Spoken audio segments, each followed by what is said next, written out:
lebih mengenal kehendak-Mu, mengenal apa yang berkenan dan bahkan sampai kepada apa yang sempurna. Kami bertumbuh di dalam Engkau. Dalam hari ini, Roh Kudus bekerja lagi mengurapi firman-Mu, mengurapi telinga kami dan hati kami, sehingga hati kami adalah tanah yang subur bagi firman-Mu. Saya boleh mengerjakan firman-Mu dan hidup kami bertumbuh terus, gereja-Mu bertumbuh terus. Kau sudah memberkati Tuhan sidang-Mu di Manado ini dengan bangunan gereja yang baik, yang bagus, yang megah, sangat memberkati. Berkati kami lagi Tuhan, sehingga gereja sesungguhnya, yaitu kami semua anak-anak Tuhan, juga bertumbuh semuanya oleh karena firman yang hidup dan berkuasa. Berjalan Roh Kudus, kami serahkan semuanya dalam tangan-Mu untuk memberkati kami semua pada malam ini. Di dalam nama Yesus kami berdoa, dalam nama Yesus kami semuanya bersyukur. Terima kasih Bapa. Haleluya.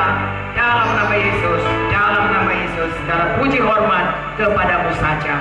Semua kita berkata amin. Haleluya. Silakan duduk saudaraku. Haleluya. Haleluya saudaraku. Bisakah saudara duduk rapat semuanya supaya bisa saya lihat kita lebih bersehati lagi.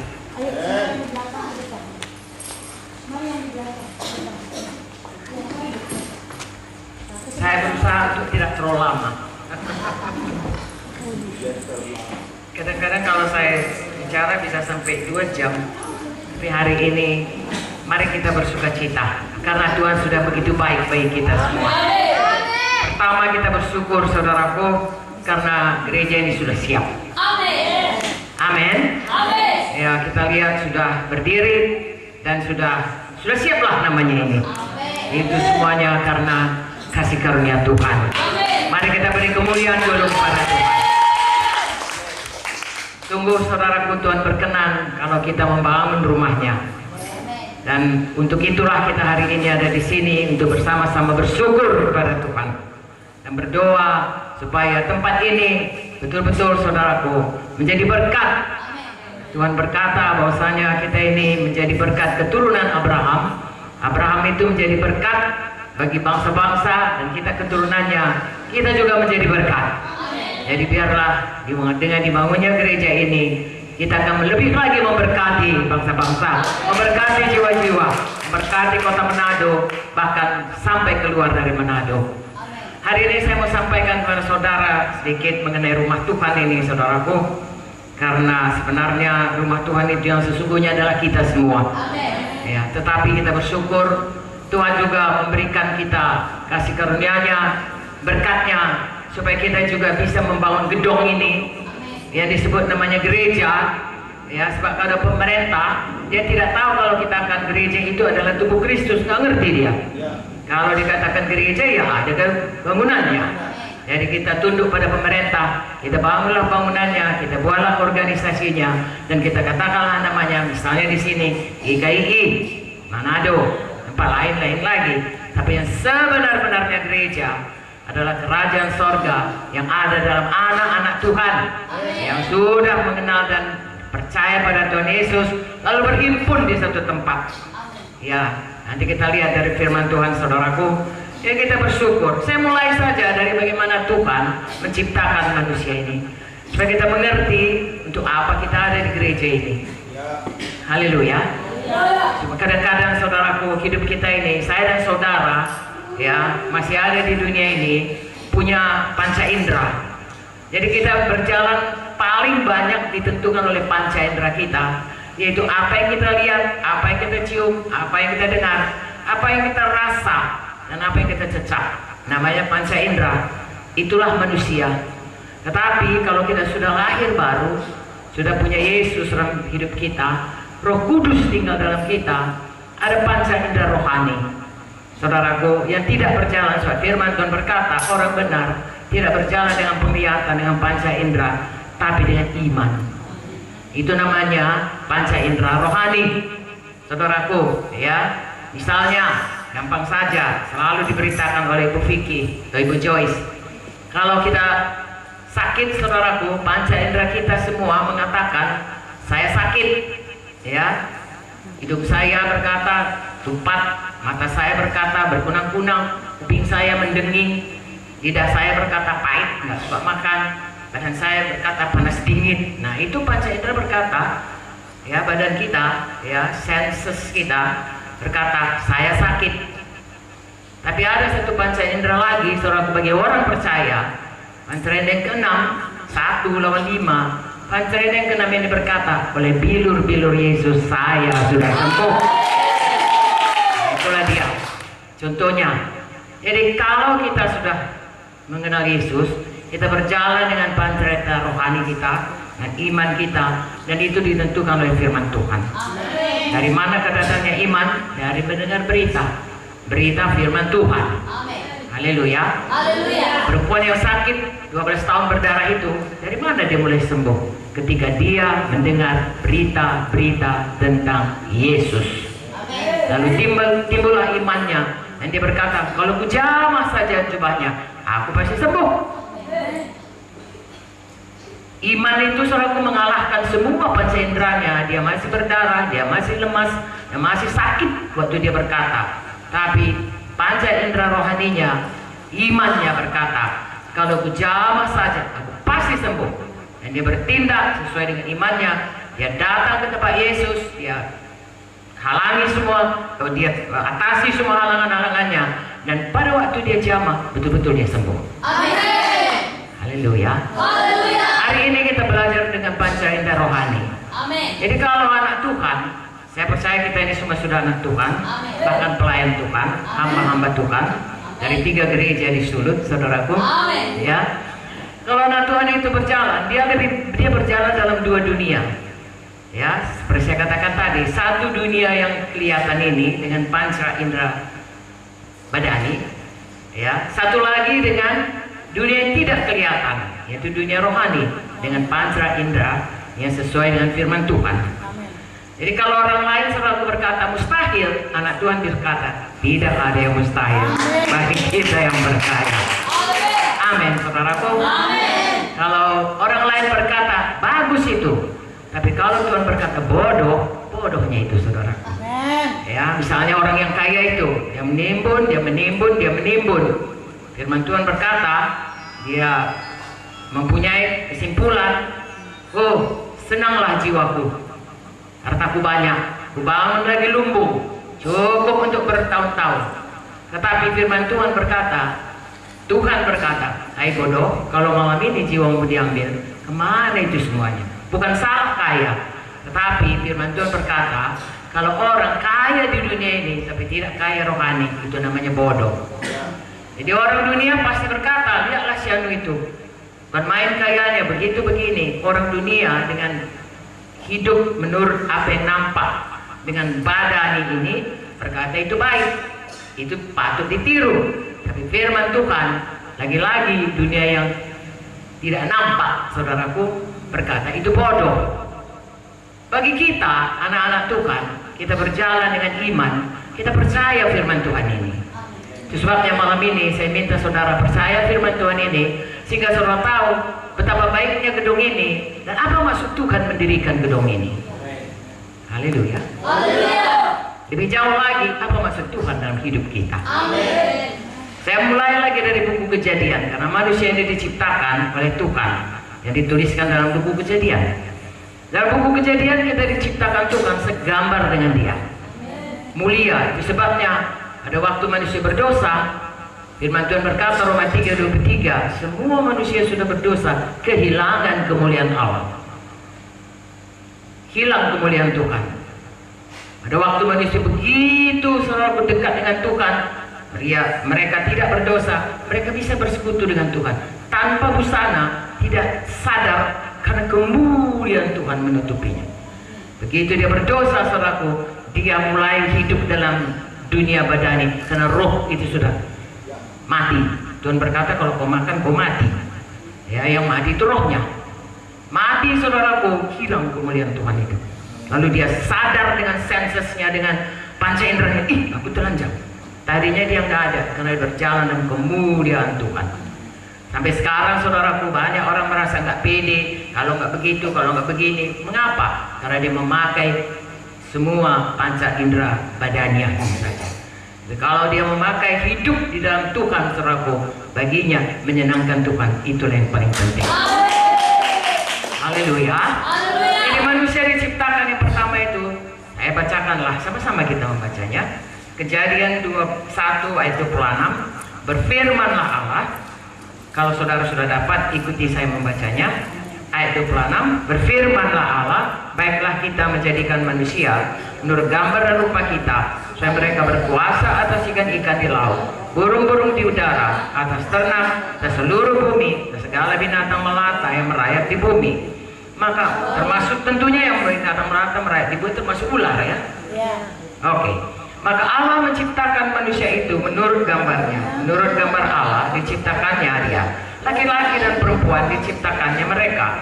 Allah memberkati mereka. Lalu Allah berfirman pada mereka, anak cuculah bertambah banyak, penuhilah bumi, taklukkanlah itu, berkuasalah atas ikan-ikan di laut, burung-burung di udara, atas segala binatang yang merayap di bumi. 3 perkara, saudaraku, dari 2 ayat atau 3 ayat ini, 26, 7, 28. Pertama, kita diciptakan segambar dengan Tuhan. Yang pertama, Allah itu adalah roh. Jadi kita, saudaraku, diciptakan dengan roh, tapi Tuhan menciptakan manusia dengan ada tubuh pada waktu dia menciptakannya dari tanah liat. Tapi yang membuat dia menjadi manusia yang hidup adalah roh Tuhan. Yang dihembuskan Tuhan sehingga dia hidup dan menjadi manusia. Begitu roh diambil, saudara tahu, tubuh kita kembali jadi tanah. Roh itulah yang membuat hidup. Mengapa? Karena kita diciptakan dengan Tuhan. Sebenarnya pada waktu manusia pertama diciptakan itu sangat mulia seperti Tuhan, mengasihi seperti Tuhan, ya, kudus seperti Tuhan. Itu sebabnya mereka bisa bersekutu. Dikatakan pada sore hari mereka bisa berkomunikasi, ya, berfellowship, sampai manusia itu kemudian berdosa. Tuhan sebenarnya menyediakan segala sesuatunya kepada manusia pertama. Satu taman yang begitu indah, kalau saudara baca, ya, hanya untuk 2 orang. Begitulah Tuhan itu baiknya. Sampai sekarang pun kebaikan Tuhan tidak berkurang. Dia tetap selama-lamanya. Tuhan itu baik. Apapun kata orang, firman Tuhan ya dan amin. Tuhan itu baik. Beri syukur bagi Tuhan sebab dia baik. Kasih setianya kekal selama-lamanya. Nah, saudaraku, lalu kemudian dikatakan yang kedua, selain segambar dengan Tuhan, manusia ini juga berkuasa. 2 kali diulangi, berkuasa di bumi. Jadi Tuhan berikan dia berkuasa di bumi ini. Dia memerintah atas segala binatang, atas segala keadaan di bumi ini. Dan kalau kita lihat sekarang, saudara, digigit nyamuk aja bisa demam berdarah. Begitulah keadaan manusia sudah jatuh kepada dosa. Yang ketiga, memenuhi bumi ini. Saudaraku, sebenarnya Tuhan menciptakan Taman Eden itu bagi kita, untuk Tuhan bisa datang atau Tuhan bisa bersekutu dengan kita di Taman Eden. Tuhan ada pohon kehidupan kekal sebenarnya. Tuhan mau memberikan itu. Dan saya percaya kemungkinan karena Tuhan berkata boleh dimakan semua pohon kecuali yang satu ini. Itu sebabnya Adam dan Hawa bisa terus hidup sampai dia berdosa. Pada waktu dia berdosa, maka pohon kehidupan itu akan dia diusir dari Taman Eden. Tidak bisa lagi dimakannya. Dan saudara lihat, tempo 1000 tahun dia mati. Kita sekarang lebih cepat lagi, karena sudah begitu banyak dosa yang menimpa. Dan karena dosa itulah menyebabkan manusia ini menerima segala penyakit, segala macam, saudaraku, ya, tindasan, sehingga tidak tahan badan ini. Ya, dulu 1000 tahun, makin lama makin sedikit, 500 tahun, 120 tahun. Dan buku Mazmur dikatakan 70 tahun, 80 tahun kalau kuat. Begitulah keadaan manusia ini. Kenapa? Karena dosa. Padahal Tuhan sebenarnya mau supaya manusia ini hidup selama-lamanya dan hidup selama-lamanya dengan memenuhi bumi ini. Karena Tuhan memberikan kemampuan bagi manusia untuk berkembang biak. Nah, saudaraku, hal itu semuanya gara-gara dosa kacau. Saudara baca begitu kacaunya, begitu jahat, bertambah jahat. Bukannya bertambah baik mereka sesudah Tuhan keluarkan, karena Tuhan tidak ada lagi dalam hidup mereka. Mereka seperti tadi mengikuti apa yang kehendak dagingnya saja. Sampai zaman Nabi Nuh, lalu Tuhan begitu marah, saudaraku, menyesal mengadakan manusia, sehingga dia bunuh semuanya dengan air bah, kecuali dia berkenan hanya pada Nuh. Saudara baca buku Kejadian, Nuh dan seluruh keluarganya diselamatkan Tuhan. Sebenarnya saudaraku, Nuh bisa dipakai Tuhan untuk memulai ras manusia yang baru. Karena Tuhan berjanji pada Kejadian 3:15, nanti keturunan perempuan ini akan meremukkan kepalamu, tetapi engkau akan mematuk tumitnya. Itu gambaran seorang yang dikirim Tuhan atau disediakan Tuhan untuk memulihkan manusia ini kepada Tuhan. Itulah Tuhan Yesus. Tetapi saudaraku, Tuhan Yesus belum datang. Siapakah dipakai Tuhan untuk melahirkan atau untuk menghadirkan Tuhan Yesus di bumi ini? Nuh tidak bisa. Begitu dia selamat saudaraku, langsung saja dia mabuk, lalu Ham anaknya malah kena kutuk, dan kemudian Nimrod membuat menara sampai ke Babel. Mari kita buat menara sampai ke langit, sampai ke sorga, sampai ke tempat Tuhan, dan kita cari nama. Nah, Tuhan saudaraku tidak suka kalau orang itu seperti Lucifer, ya, mau menandingi Tuhan. Dan Tuhan pecahkan semua bahasanya. Puji Tuhan, sekarang Tuhan persatukan lagi bahasanya dengan bahasa roh. Amen. Semua seluruh orang yang percaya Tuhan saudaraku, semua punya satu bahasa, namanya bahasa roh. Amen. Bukan bahasa Inggris saudaraku, bahasa roh, ya. Walaupun kita nggak tahu bahasa Inggris, kalau kita tahu bahasa roh, kita satu dalam Tuhan. Amen. Nah saudaraku, begitulah Tuhan sampai kepada berikutnya. Tuhan pilih satu orang, ya, namanya Abram. Dia panggil Abram ini untuk bisa memberkati bangsa-bangsa, dan dari Abram ini keturunannya itulah janji Tuhan digenapi. Saudara tahu Abram beranak Ishak, Ishak beranak Yakub, Yakub beranak atau Israel beranak 12 suku. Dari 12 suku ini Tuhan panggil satu namanya Raja Daud, dan anak dari Daud ini yang sungguh-sungguh berkenan kepada Tuhan. Saudara baca dalam buku Kisah, Daud itu seorang yang berkenan, dan dari Daud inilah turun Tuhan Yesus. Yesus anak Daud. Haleluya. Untuk apa dia datang? Untuk memulihkan kembali manusia yang sudah kehilangan kemuliaan Allah. Karena Roma 3:23 berkata sudah berdosa, tapi Roma 6:23 berkata kasih karunia Tuhan. Mari kita baca ya. Roma 6:23, Roma 3 dahulu. Roma 3:23.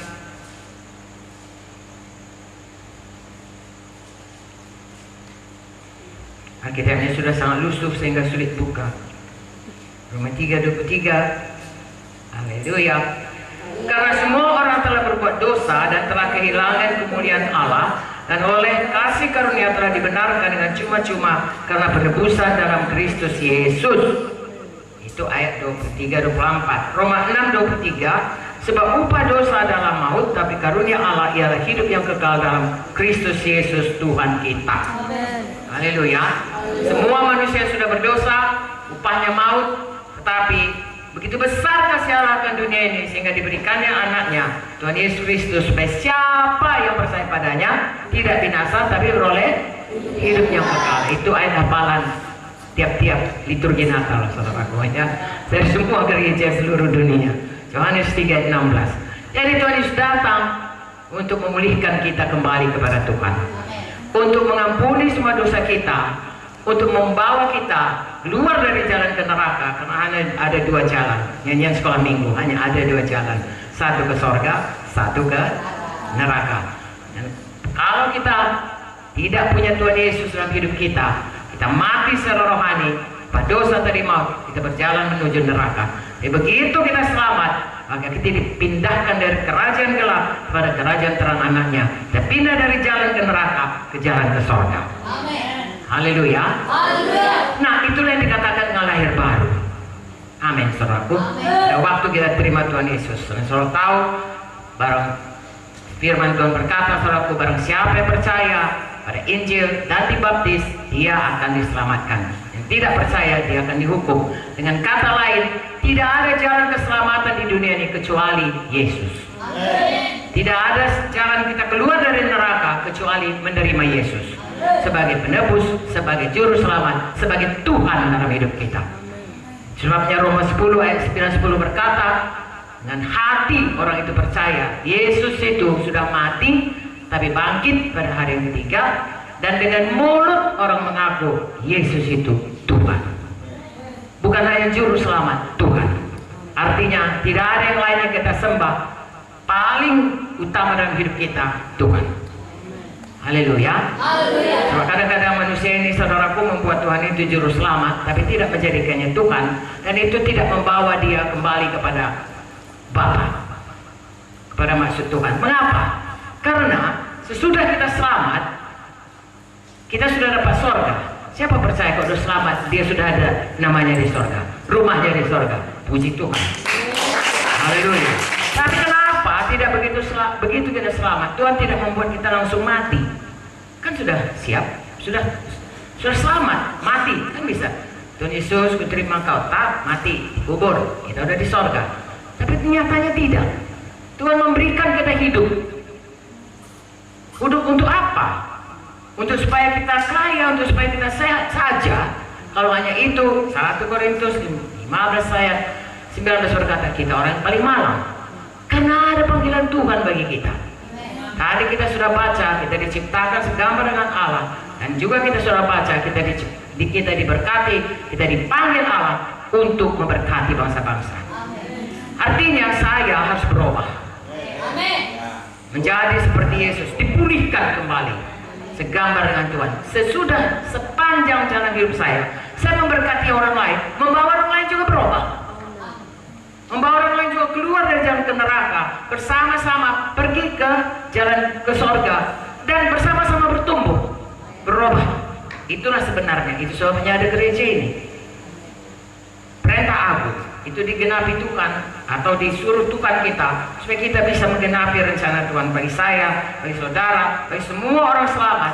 Kita dipanggil untuk berubah, dipulihkan kembali. Kita tidak bisa kembali ke Taman Eden, itu sudah ditutup Tuhan. Tapi kita nanti akan sampai di Yerusalem baru. Haleluya. Yerusalem baru itu, saudaraku, seperti Taman Eden, tetapi bukan Taman Eden, karena dunia di mana Taman Eden ada sudah rusak. Dunia ini harus diberikan Tuhan lagi, diciptakan Tuhan. Dunia baru, langit baru, dan Yerusalem baru. Haleluya. Sekarang ini, saudaraku, Tuhan memilih Abraham jadi bangsa pilihannya dan memilih Yerusalem, di mana bait Allah didirikan. Tapi karena dunia ini begitu rusak, itu semua dihancurkan. Pada suatu waktu nanti, waktu Yesus datang, saudaraku, kemudian kerajaan 1000 tahun, nanti itu lebih panjang lagi ceritanya, tapi secara singkat, lalu kemudian bumi baru, langit baru, Yerusalem baru, dan kita akan tinggal bersama Tuhan selama-lamanya, selama-lamanya, selama-lamanya. Sebelum sampai saat itu, ada misi, ada panggilan, ada rencana, ada tugas kita. Banyak orang tidak tahu, atau banyak orang tahu, tapi tidak mengerjakannya. Hari ini, karena gereja ini sudah ada, biar kita ingat kembali. Untuk apakah kita, saudaraku, dipanggil Tuhan untuk selamat? Untuk apakah gereja ini tempat kita kebaktian? Saya ulangi, untuk Tuhan memulihkan kita, mulai dari kita lahir baru, hari lepas hari, dan untuk kita dipakai Tuhan sebagai tubuhnya. Karena waktu Yesus di bumi ini, dia menginjil, membawa orang datang kepadanya. Sekarang dia sudah di sorga, kita di sini. Kita disuruh Tuhan mengerjakan sebagai tubuh Kristus, mengerjakan pekerjaan, bahkan pekerjaan lebih besar lagi. Tuhan Yesus tidak pernah lewat 50 mil, ya, dia berjalan di bumi ini dari Samaria, dari Galilea ke Yerusalem, saudaraku, kira-kira sekitar 50 mil. Saya sudah entah berapa ratus mil tadi dari Medan sampai kemari, saudaraku. Ya, begitulah. Ada lagi orang keliling-keliling dunia lagi dia. Nah, saya percaya saudara pun bisa begitu, keliling-keliling dunia. Nah, untuk itulah, dengan singkatlah saya katakan, saya ulangi lagi, Tuhan mau kita berubah hari lepas hari, dan Tuhan mau kita seperti tadi katakan beranak banyak, ya, anak rohani, lagi-lagi anak badani boleh. Orang Batak maranak 10 orang, berburu 10 pin, 33 anaknya. Ya, saya tidak tahu 33, yang saya tahu John Wesley, ya, bersaudara, kalau saya tidak salah 17 orang. Tapi semua dididik oleh ibunya dan bapaknya pendeta. Jadi hamba-hamba Tuhan, orang yang percaya sama Tuhan. Dan anak-anaknya, saudara, dipakai Tuhan luar biasa untuk dunia ini. Untuk itulah kita dipanggil Tuhan.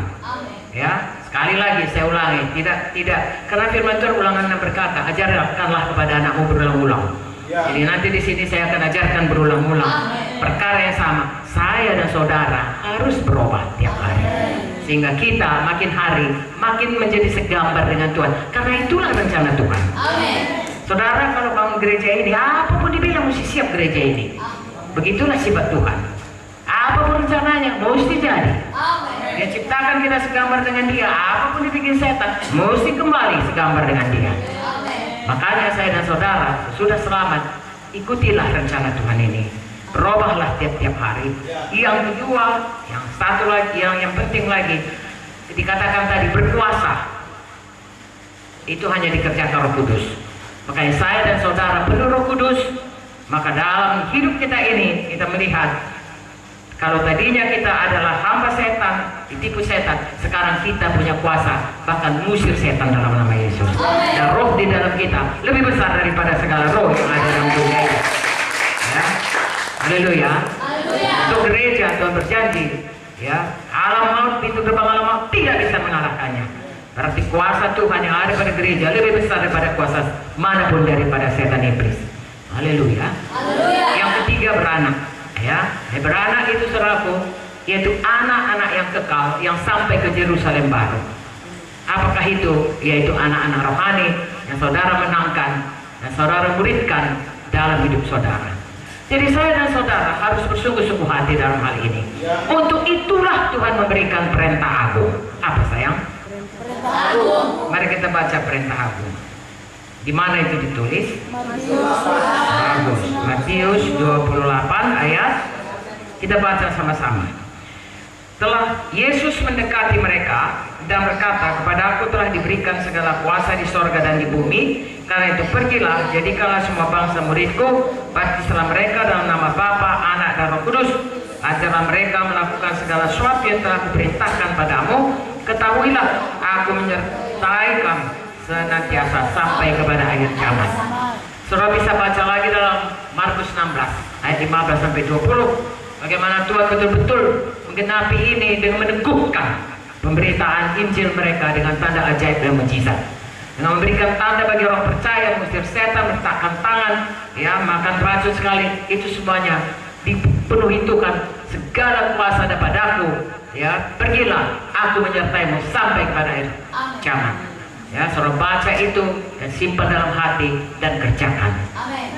Menginjil, di sini dikatakan menginjil dan memuridkan. Besok ada KKR, itu menginjil. Saudaraku, menginjil itu Tuhan berkata pergi. Ya, jangan tunggu di rumah, jangan tunggu di gereja, jangan tunggu di ruang doa. Bagus kita berdoa untuk jiwa-jiwa, tapi tidak cukup. Habis berdoa, menginjil, pergi. Bagus kita bangun gereja, habis bangun, pergi. Jadi besok jangan tunggu, jangan sebar undangan, lalu saudara tunggu di sini, tidak. Kunjungi mereka, pergi kepada mereka, beritahu kepada mereka siapa Yesus itu. Dan besok ada di sini firman Tuhan akan disampaikan. Pergi, itu kuncinya. Kalau menginjil, pergi. Apa sayang? Pergi. Kalau menginjil, pergi. Ya. Jangan disuruh orang datang, pergi. Dan sesudah mereka lahir baru, siapa yang percaya diselamatkan. Tuhan berkata, baptiskanlah mereka, siapa yang percaya, kemudian ajari mereka jadi murid. Murid itu berarti dia, ya, yang tidak tahu menjadi tahu. Apa yang kita tahu kita berikan kepadanya. Dengan kata lain, dia akan mengikut kita. Seberapa kita tahu, sebegitulah kita berikan, sebegitulah dia terima. Kalau kita guru bahasa Inggris, murid kita tahu bahasa Inggris. Kalau kita guru bahasa Perancis, dia tahu bahasa Perancis. Guru matematika, dia tahu matematika. Ya, kalau kita saudara anak Tuhan, dia jadi anak Tuhan. Amin. Kalau kita jadi anak Tuhan yang bertumbuh, dia pun juga bertumbuh. Amin. Itulah jadinya. Ini perintah Tuhan. Amin. Dan ini bukan hanya kepada Bapak Pendeta di Tondano, di Bitung, atau di Manado. Ini tuh semua kita. Amin. Sebab semua kita harus berubah, semua kita harus menggenapkan perintah agung. Amin. Memuridkan dan menginjil dan memuridkan. Haleluya. Bagaimana ini? Sudah berhenti saja? Saya mau sedikit lagi. Oke. Jadi saudaraku, kalau namanya menginjil kita pergi. Kalau namanya memuridkan, lihat pada saya. Pernah saudara lihat orang berkata, kau di mana sekolah? Oh, aku murid SMA 1 Manado misalnya. Ada di sini SMA 1? Ada. Manado, ada ya? Ada. Nah, saya murid SMA 1 Manado. Ada gedung sekolahnya enggak? Ada. Bisa orang SMA 1 Manado, kemana kau hari ini? Oh, saya mau pergi ke SMA 5. Besoknya lagi SMA 7. Besoknya lagi ke pantai. Besok lagi ke gunung. Tapi namanya SMA 1, pasti dia DO. Dikeluarkan dari sekolah itu. Gagal. Dia harus bisa murid dia tetap di sekolah itu. Setia di sekolah itu. Bertumbuh di sekolah itu. Lulus ujian. Itulah murid. Dan itu bukan hanya dari pihak murid saja, guru dan murid sama-sama kerjasama.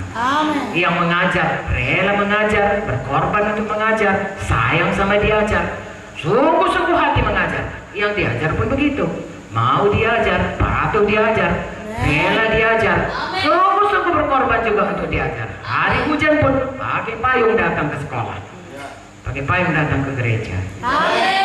Dari gedung gereja ini, itu sebabnya kalau tadi hanya menginjil saja dan memuridkan pun tidak perlu ada, kita nggak usah bangun gedung.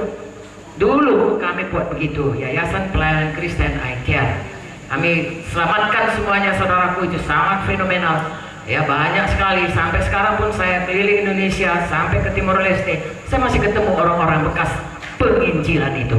Tapi tidak di GKI, ada yang jadi hamba Tuhan, ada yang tidak jadi hamba Tuhan, ada yang jadi preman dan lain sebagainya.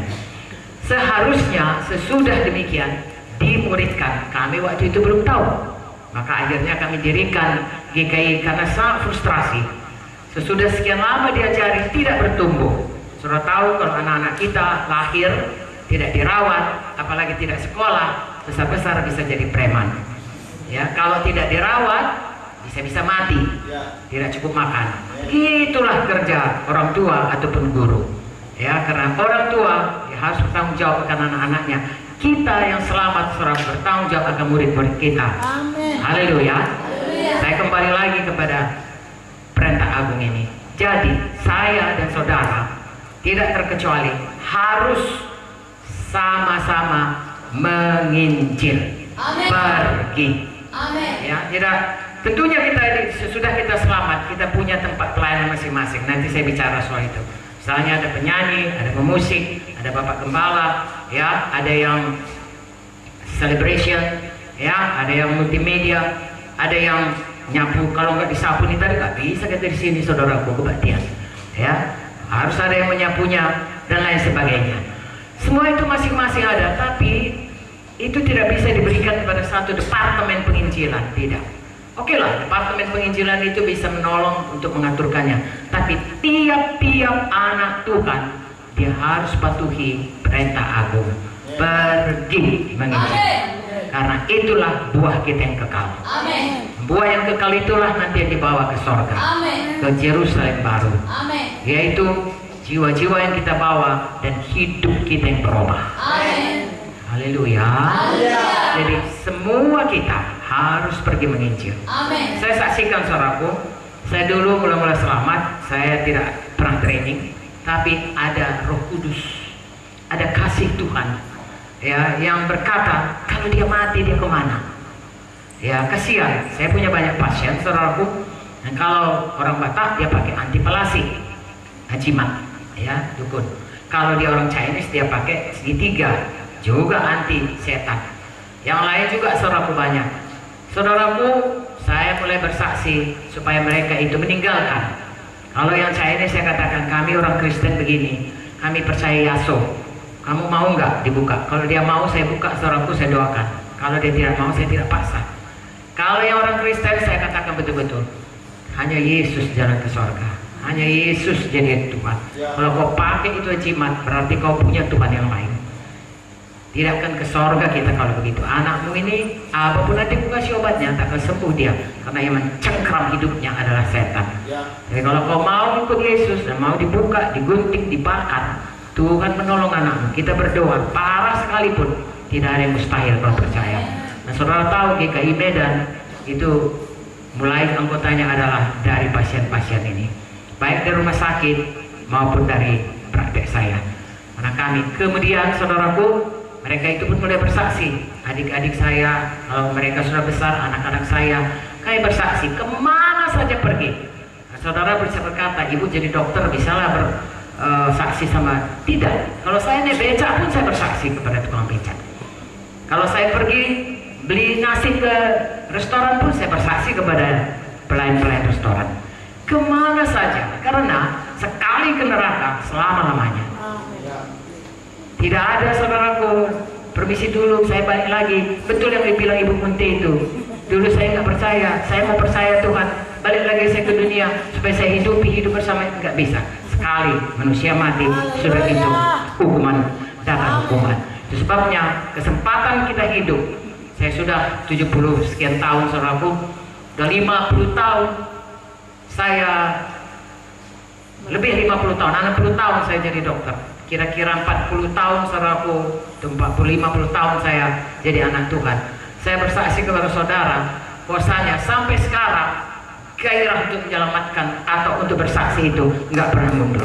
Karena memang, saudaraku, tidak ada, hanya Kristus jawaban dalam hidup ini. Jadi semua kita harus bersaksi. Ya, saudara, banyak dari saya katakan saya dokter, ya. Kemudian anak-anak Tuhan semuanya, makanya gembala sidang ini, tiga-tiga ini dulu disaksikan dari mulai kecil sampai di sini. Mengapa? Karena dari dia mulai selamat, entahkah dia penyanyi, entahkah dia multimedia, entahkah dia seleb, entahkah dia berdoa syafaat, entahkah dia kerja di luar, semua harus menginjil. Itu bukan pekerjaan hanya Bapak Desmond dan Ibu Naomi, atau Bapak Bernard dan Ibu Maslina, atau Ibu Sari, atau yang kerja, ya, tidak. Semua tidak terkecuali. Kami bertiga kalau keluar, saudaraku, selalu menginjil. Manapun kami pergi, ya. Seberapa digerakkan Tuhan. Tidak pula saya berdiri di. Jadi kami naik pesawat, lalu di muka pesawat itu saya bilang, dengarkan Yesus. Bukan pula begitu, saudaraku, ya. Dengan hikmat Roh Kudus. Tapi hati ini selalu terbeban melihat orang yang belum selamat. Amin. Seberapa bisa dijangkaulah dia. Dengan demikian lahirlah bayi-bayi. Karena gereja Tuhan ini dikatakan gereja, ya, bangunan. Dikatakan juga kita ini adalah bait Allah. Selain itu kita dikatakan sebagai keluarga Allah. Selain itu kita dikatakan sebagai, ya, tubuh Kristus. Ada banyak nama mengenai gereja Tuhan. Kalau kita cerita mengenai bangunan, ya, masing-masing kita ini ada jadi jendelanya dari apanya semua. Pegang kuat, ya, tugas yang berikan Tuhan sama kita. Jangan tinggalkan itu. Apapun yang terjadi jangan tinggalkan. So, kalau ditinggalkan, kalau kita jendela lalu kita copot, saudaraku, bisa masuk pencuri. Ya, ini batu-batu ini bisa rusak, bisa goyang, tapi kalau kita semua berdiri teguh, maka gereja atau jemaat Tuhan itu kan kuat. Semua kita bertanggung jawab. Selain itu kita juga dikatakan keluarga Allah. Keluarga Allah itu ada mamanya, ada bapaknya, ada adiknya, ada saudaranya, ada kakaknya, ada abangnya. Kita semua juga begitu. Kalau saudara sudah menangkan jiwa, saudara harus pelihara jiwa itu. Harus muridkan jiwa itu. Bukan hanya bapak dan ibu saja, ya, atau ibu. Mengapa? Coba kalau satu keluarga, semua ibu dan bapaknya saja. Kalau yang satu berak, cebok, yang satu lapar, minum.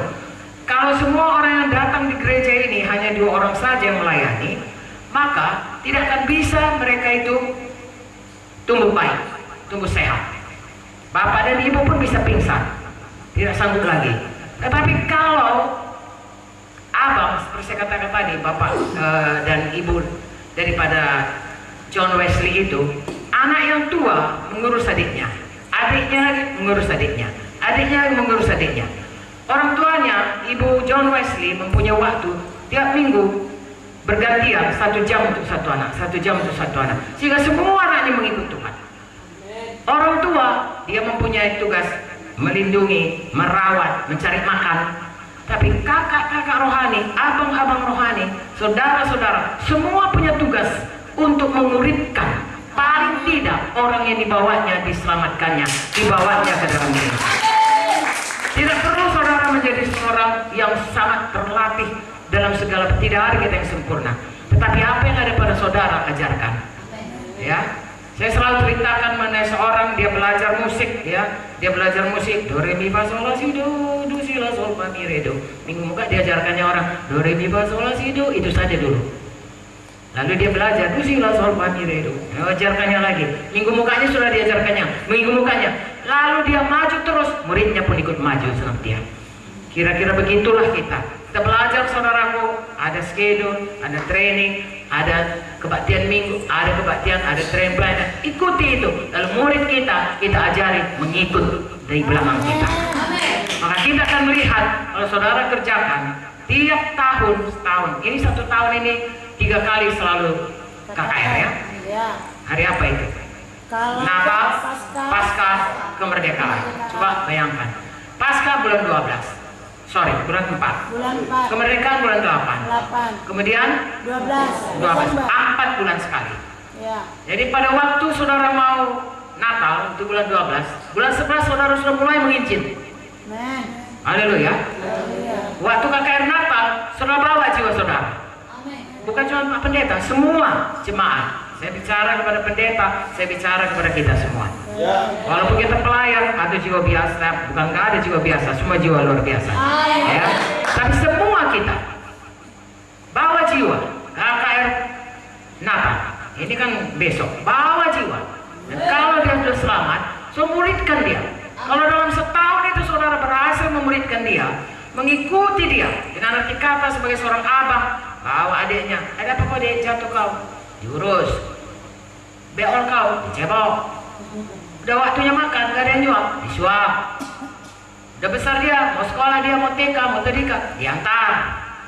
Ditanggung jawabi saudara untuk menjadi murid. Sebagaimana kita bertumbuh, makanya kita mesti bertumbuh. Makin hari makin seperti Yesus, supaya dia pun mengikuti belakang. Lalu saudara punya murid 1 untuk tahun itu. Kalau saudara bisa setiap kali KKR punya 1 murid, sudah punya murid 3. Katakanlah saudara punya murid 1 Paskah, Natal. Kemudian yang lain punya murid 1 Paskah. Yang lainnya punya 1 lagi kemerdekaan. Dan sepanjang tahun itu, kalau tiap orang punya 1 murid yang ditekuni, dikasihi, rela berkorban. Karena Tuhan berkata, inilah kasih Kristus, 1 Yohanes 3:16. Yaitu dia menyerahkan nyawanya untuk kita. Maka kita pun wajib rela menyerahkan nyawa kita untuk orang-orang lain. 1 jiwa 1 tahun. Saya percaya saudaraku, saya sering mendapatkan jawaban kok begini, Bu, kami kerja, Bu, kami sekolah, Bu, kami banyak urusan, Bu, saya mesti cari makan anakku. Dengar saya baik-baik saya. Bagaimanapun kita semua harus KKS. Amin. Betul? Ya. Bagaimanapun kita harus menyiapkan diri, menyediakan waktu untuk KKS. Amin. Pada waktu KKS itu, kita berikan sepenuh hati kita bukan hanya jadi pendengar budiman, tetapi menjadi orang yang dimuridkan dan orang yang memuridkan. Amin. Saudara cepat murid saudara itu sama-sama di KKS. Kemudian saudara lihat dia, kalau dia belum bisa berdoa, ajari dia berdoa. Kalau dia belum tahu baca firman, belum setia baca firman, ajari setia baca firman. Kalau dia sakit, ajari dia berdoa. Bagaimana? Supaya dia percaya bilur-bilur Yesus menyembuhkan dia. Amin. Kalau dia belum diberkati Tuhan, ajari dia memberi, menabur, supaya dia menuai. Kalau dia bertengkar dengan saudaranya, ajari dia mengampuni.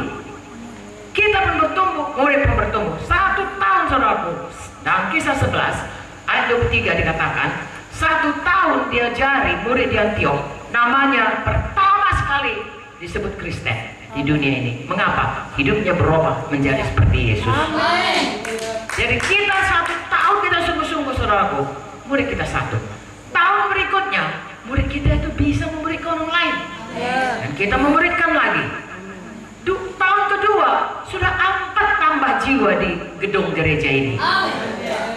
Dalam kerajaan sorga, tubuh Kristus sudah 4 tambah. Bertambah banyak penuhi bumi yang akan sampai ke Yerusalem baru. Amin. Bukan penuhi bumi di dunia ini lalu dihukum di neraka. Kehendak Tuhan hidup kekal selamanya. Jadi penuhi bumi dengan orang-orang yang kita injili dan kita muridkan dengan setia. Dan kalau semua kalian begini, tahun depan saya datang, kalian paling sedikit berganda 2 kali. Haleluya. Itulah tentang hari ini. Saya kira itu lebih dari cukup ya. Nah, tentunya saudara harus untuk ini saudara harus rela berkorban. Korban waktu, korban tenaga. Tapi saya katakanlah kepada saudara, nomor satu, saudara harus digerakkan oleh kasih Tuhan. Saudara baca bagaimana Tuhan mengadakan mujizat orang sakit kusta itu sembuh. Dikatakan di situ, maka tergeraklah hatinya oleh belas kasihan. Bagaimana 5.000 orang makan, maka tergeraklah hati Yesus oleh belas kasihan. Saudaraku, hidup baru itu, ya, saya sambung aja. Efesus 4, ya, harus hidup baru. Amin. Kalau tidak hidup baru, saudara tidak akan pernah menjadi murid, apalagi memuridkan. Ya. Kalau saudara tidak menjadi murid, saudara akan tetap kanak-kanak.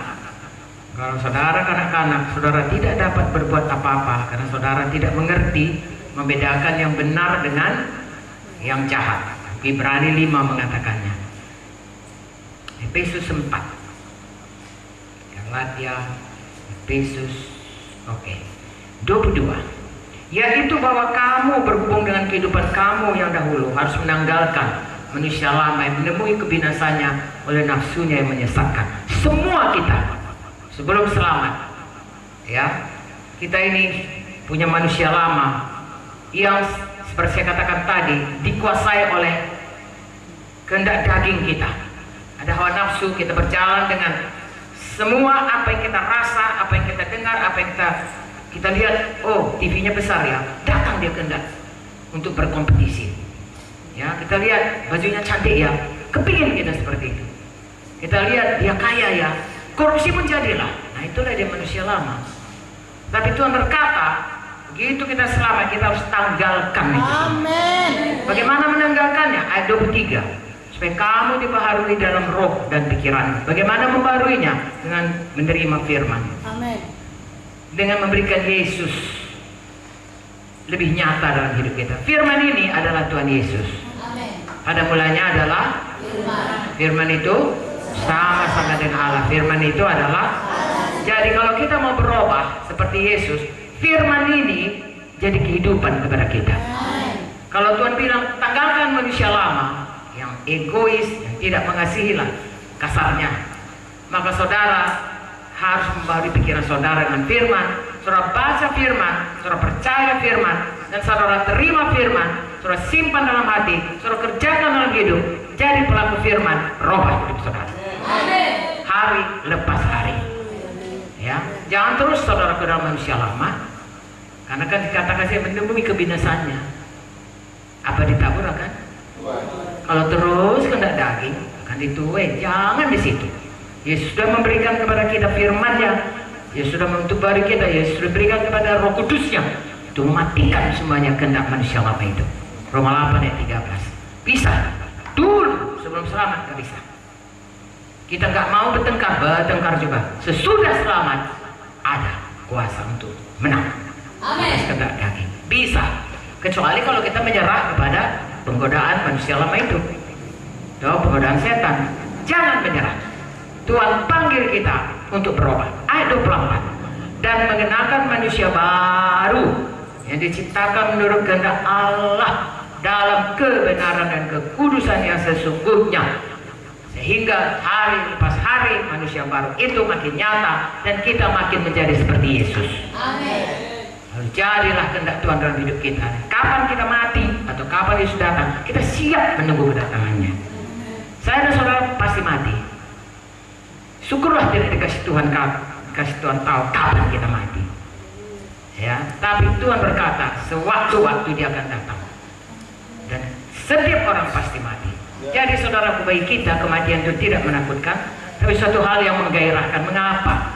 Karena selama kita hidup, kita mematuhi firman-Nya dan kita berkenan kepadanya dan kita berubah, siap bertemu dengan Dia. Amin. Apapun dibilang, kita diciptakan bukan untuk dunia yang rusak oleh dosa.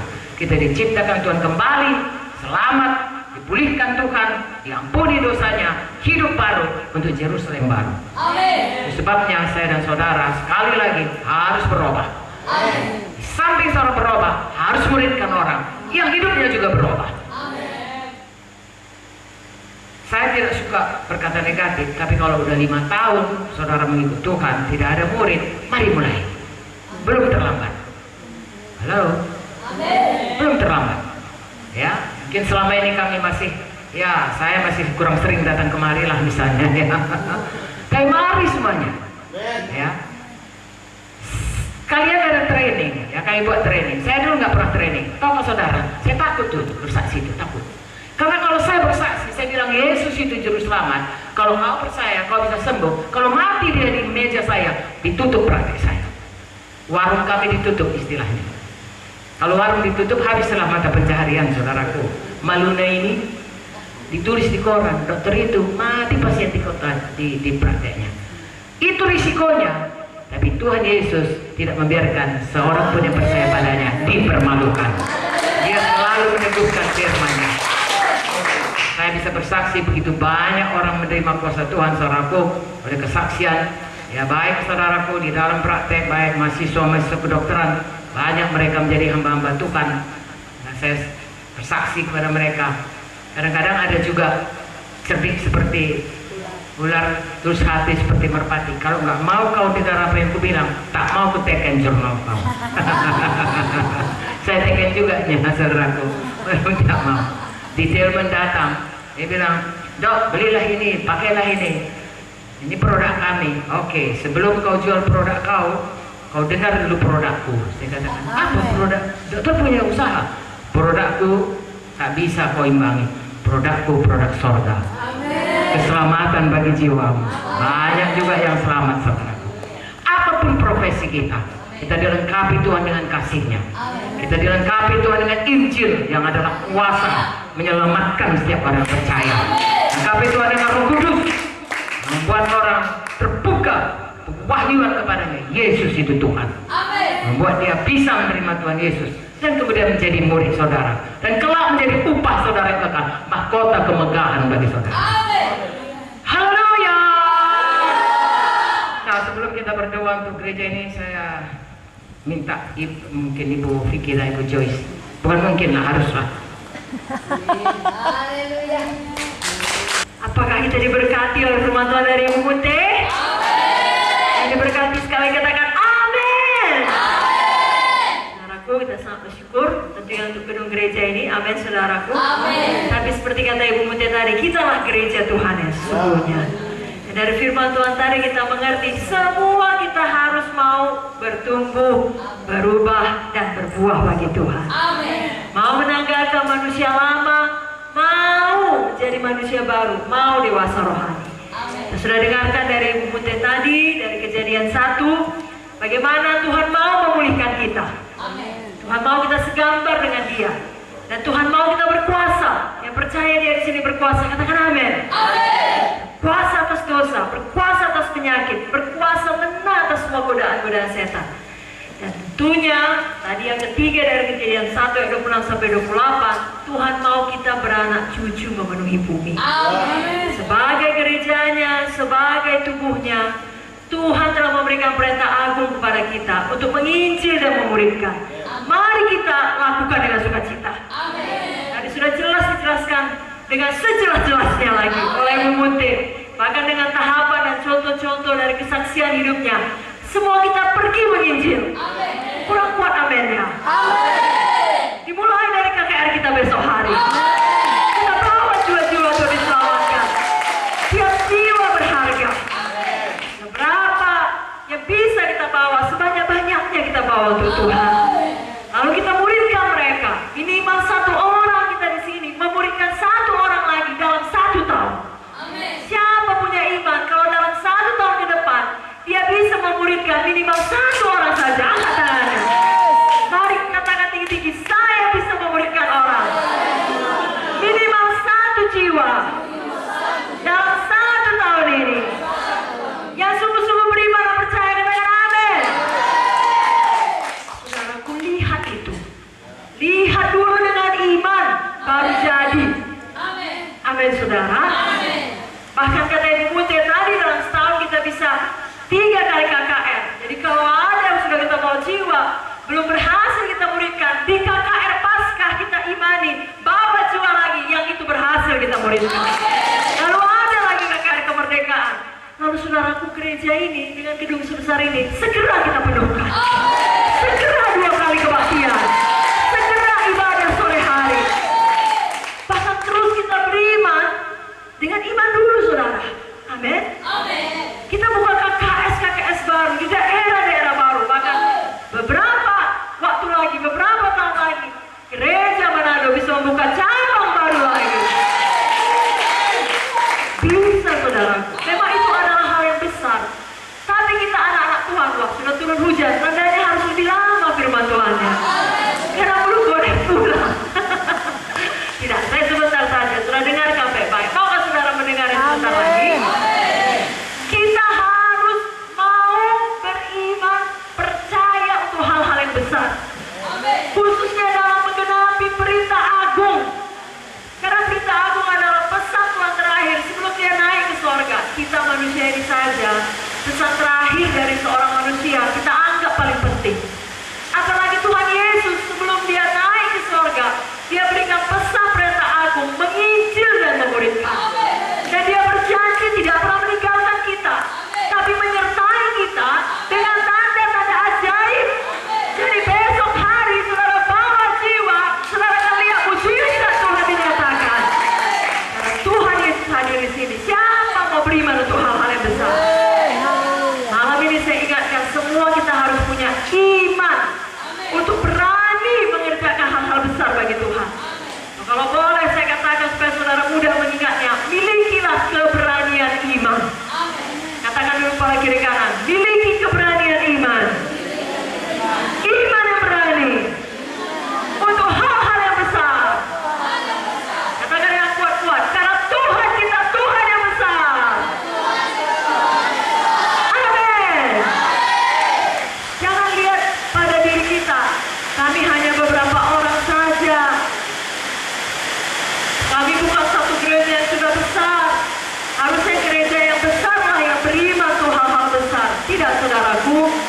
Kita beriman untuk hal-hal besar bukan karena kita lihat diri kita, karena kita lihat Tuhan kita Tuhan yang besar. Kita ingat Abraham. Kita semua anak-anak Abraham. Anak-anak Abraham katakan amin. Ya Bapak orang percaya. Kita orang percaya. Apa kata firman mengenai Abraham? Sekalipun tidak ada dasar untuk berharap, Abraham berharap juga. Saudara juga demikian. Mata badannya berkata, oh masih berapa oranglah kami. Tapi saudara berharap juga. Bisa KKR sangat menang. Bisa banyak jiwa diselamatkan. Bisa memuridkan. Murid kita memuridkan orang lain lagi. Saya bacakan ayatnya Roma 4 ayat 18 sampai 24. Sebab sekalipun tidak ada dasar untuk berharap, saudara bisa buka Alkitab saudara. Roma 4 ayat 18 sampai 24. Tidak ada saudara terganggu. Amin. Semua sukacita. Amin. Dalam kendali Tuhan semua saudara. Roma 4 ayat 18 sampai 24. Sebab sekalipun tidak ada dasar untuk berharap, semua katakan tidak ada dasar.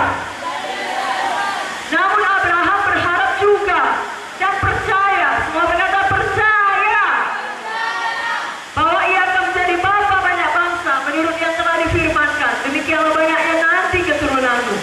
Imannya tidak menjadi lemah, walaupun ia mengetahui bahwa tubuhnya sudah sangat lemah. Karena usianya telah kira-kira 100 tahun dan bahwa rahim Sarah telah tertutup. Tetapi terhadap janji Allah ia tidak bimbang karena ketidakpercayaan, malah ia diperkuat dalam imannya dan ia memuliakan Allah dengan penuh keyakinan bahwa Allah berkuasa untuk melaksanakan apa yang telah ia janjikan. Karena itu hal ini diperhitungkan kepadanya sebagai kebenaran. Kata-kata ini, yaitu hal ini diperhitungkan kepadanya, tidak ditulis untuk Abraham saja, tetapi ditulis juga untuk kita. Sebab kepada kita pun Allah memperhitungkannya, karena kita percaya kepada Dia yang telah membangkitkan Yesus Tuhan kita dari antara orang mati. Lihat janji Tuhan digenapi. Lihat saudara pergi meletakkan tangan atas orang sakit dan orang sakit sembuh. Lalu kabar itu tersiar, akan lebih banyak orang sakit datang. Mereka bilang datang ke GKI Manado, datang kepada anak-anak Tuhan, datang kepada orang-orang percaya. Karena lihat tempat ini penuh dengan jiwa-jiwa. Lihat saudara yang penanggung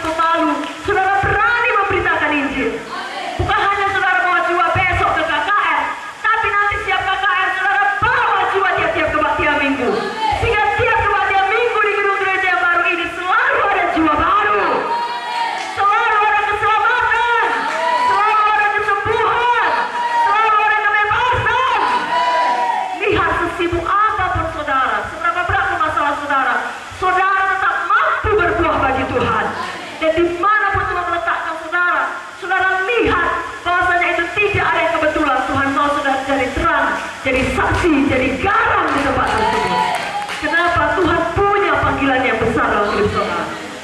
Namun kerap kali anak-anak Tuhan lupa akan panggilan Tuhan ini. Dia hanya kepengen untuk dirinya saja. Berkat, ya untuk dirinya. Tahukah saudara, kita diberkati untuk memberkati. Dan berkat yang terbesar adalah keselamatan jiwa kita. Mari kita kabarkan kepada sebanyak-banyaknya orang. Kalaupun ada tantangan, kalaupun ada situasi yang sulit, saudara punya keberanian iman. Ada seorang di dalam Alkitab yang kita mau baca ayatnya. Dia berada di tengah situasi yang sulit, di mana mayoritas orang, artinya kebanyakan orang tidak setuju dengan dia. Tapi dia tidak mau menyerah, dia tidak mau berhenti, dia tetap percaya, dia tetap kerjakan apa kata Tuhan. Namanya Kaleb. Dia punya teman namanya Joshua. Suatu hari Musa mengutus 12 pengintai untuk mengintai tanah perjanjian. Tetapi dari 12 pengintai, 10 orang membawa kabar negatif. Saudara tahu ceritanya? Hanya 2 orang, Kaleb dan Joshua, yang tetap percaya. Tapi sayangnya kira-kira 2 juta umat Israel, bayangin loh 2 juta, setuju dengan 10 orang ini.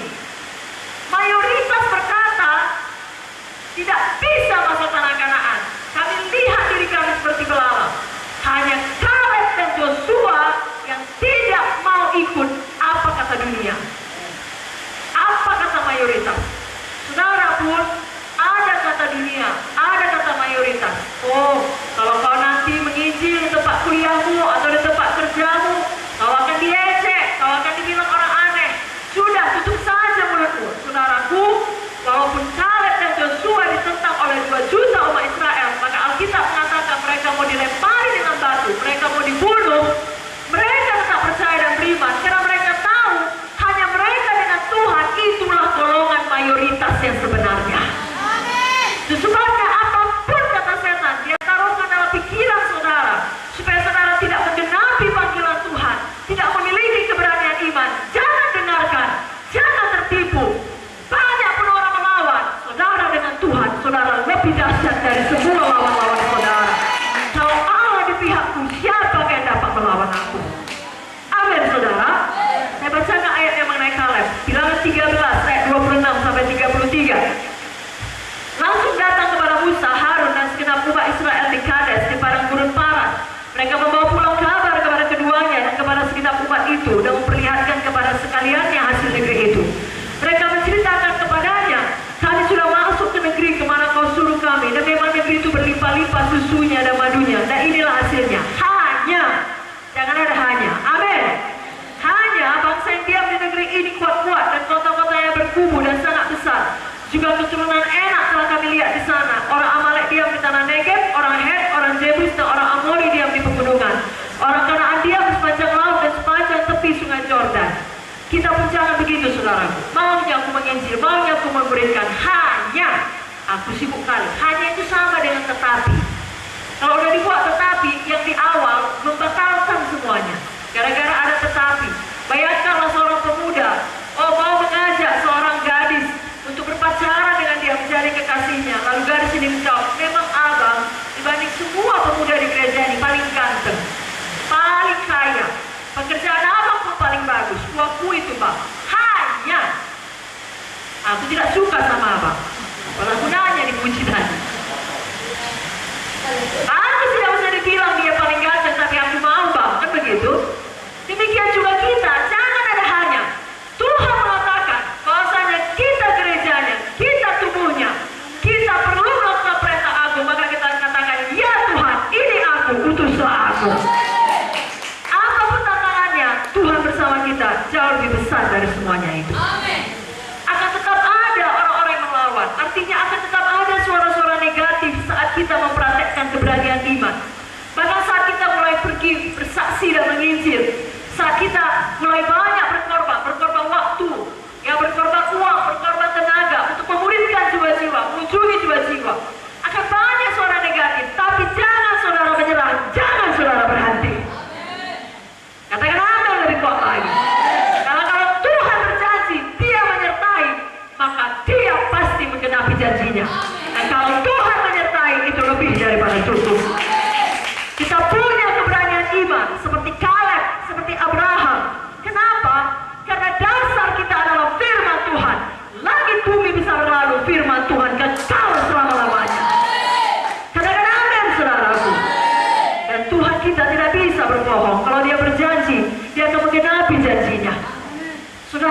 miliki keberanian iman.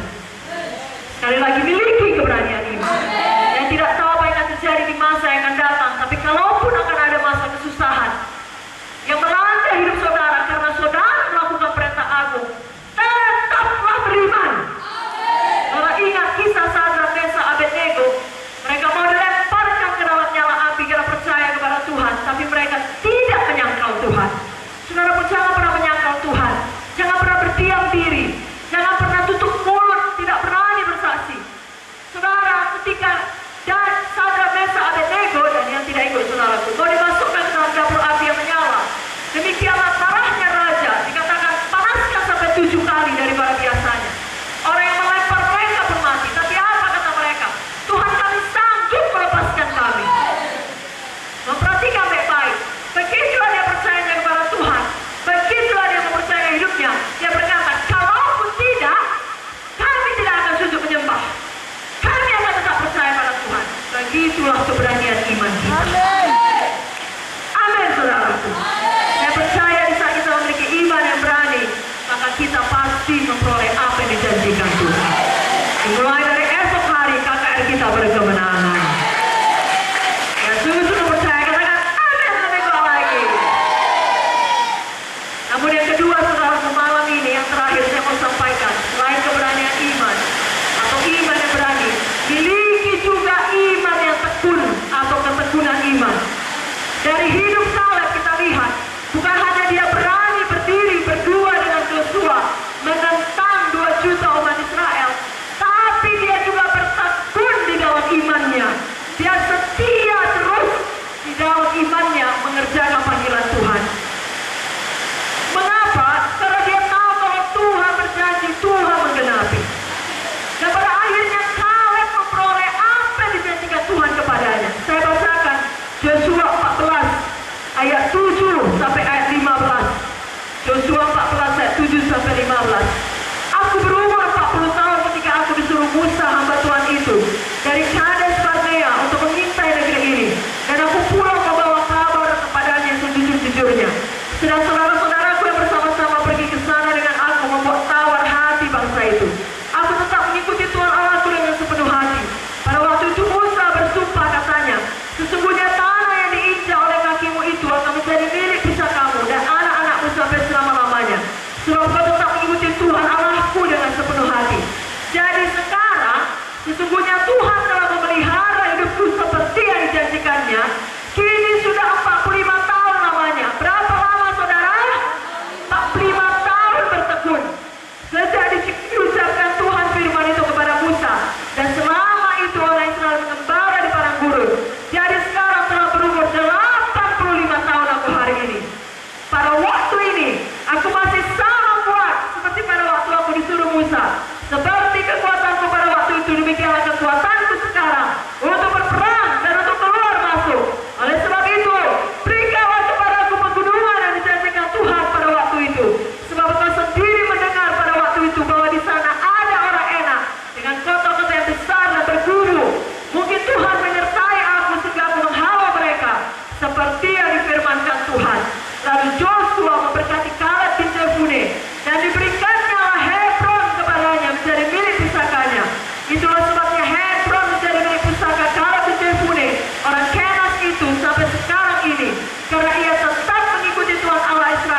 beriman bahwasanya semua yang saudara tabur pasti saudara tuai. Setiap firman di dalam penginjilan, di dalam perkunjungan, tidak ada yang kembali dengan sia-sia.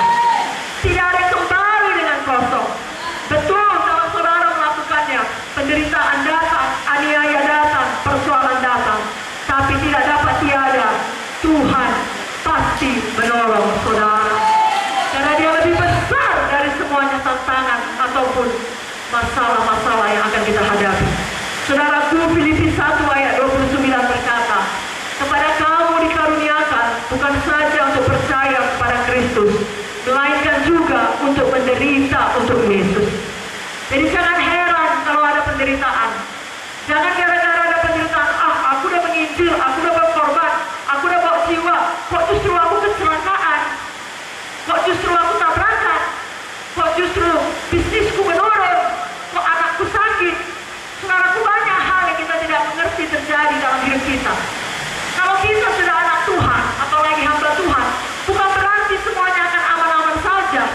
Justru makin saudara sungguh-sungguh melayani Tuhan, setan makin tidak senang. Kalau tadinya dia tidak merasa saudara ancaman, sekarang dia tahu saudara ancaman.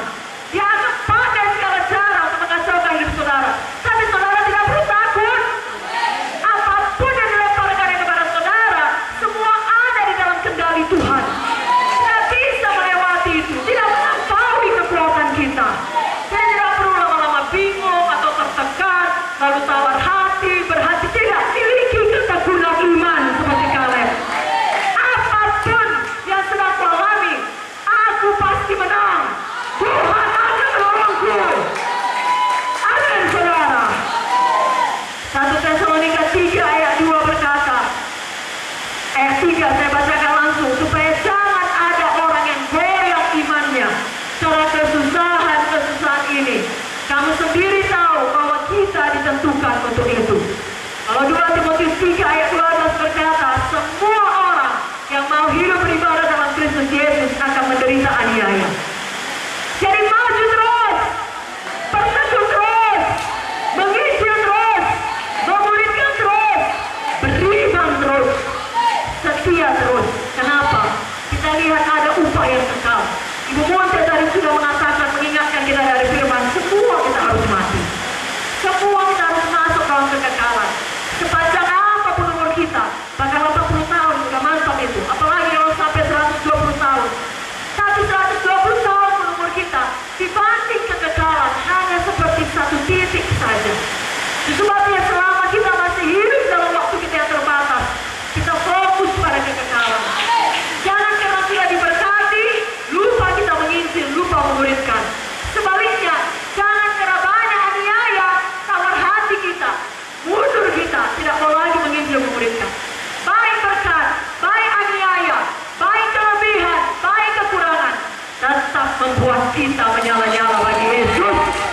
Tetap kita bertekun. Katakan amin. Ada tahu saudara katakan, saya mau tetap bertekun. Katakan lebih kuat lagi, terus agak tangannya. Kerajinan saya tidak kendor. Roh saya menyala-nyala. Saya melayani Tuhan. Katakan amin. Saudaraku, di hadapan mata kita, kalau dulu Bapak Munte masih hidup dan sekarang Ibu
panggilan Tuhan, punya tugas dari Tuhan. Secara umum kita katakan itu perintah agung, tapi masing-masing kita juga punya karunia dan talenta. Kerjakan untuk Tuhan. Ada banyak kesempatan untuk menyerah, jangan diambil. Kaleb dan Joshua, bayangi mereka hidup, satu persatu kawan mereka mati. Mereka terus hidup, mati kawannya, semua yang sepantaran dengan dia bermatian. Bisanya dia lemah imannya. Bagaimana ini? Akan kamu terus hidup atau akan kamu mati juga? Betulkah Hebron bisa jadi milikku? Apakah Tuhan betul-betul menggenapi? Banyak pertanyaan bisa dibuat setan. Jangan didengarkan tipu daya setan. Tetap kita bertekun.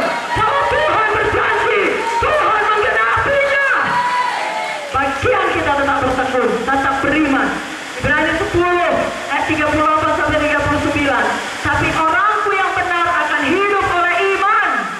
Apabila ia mengundurkan diri, aku tidak berkenan kepadanya. Tapi kita bukanlah orang-orang yang mengundurkan diri dan binasa, tapi orang-orang yang percaya dan yang beroleh hidup.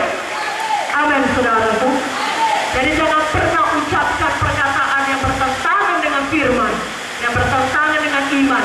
Ucapkan selalu kemenangan. Besok KKR berhasil. Kami bisa memenangkan jiwa. Kami bisa memulihkan jiwa. Tempat ini akan penuh dengan jiwa-jiwa. Kalau saudara punya keberanian iman, saudara punya ketekunan iman, maka pada akhirnya saudara akan sampai pada kemenangan iman. Sama seperti Kaleb, dia sampai kepada Hebron. Dia tahu di Hebron ada raksasa, dia hadapi dengan berani. 45 tahun dia menunggu, dia tetap tekun, maka dia sampai pada kemenangan iman. Apa nama gereja kita, saudaraku? Gereja Kemenangan Iman Indonesia.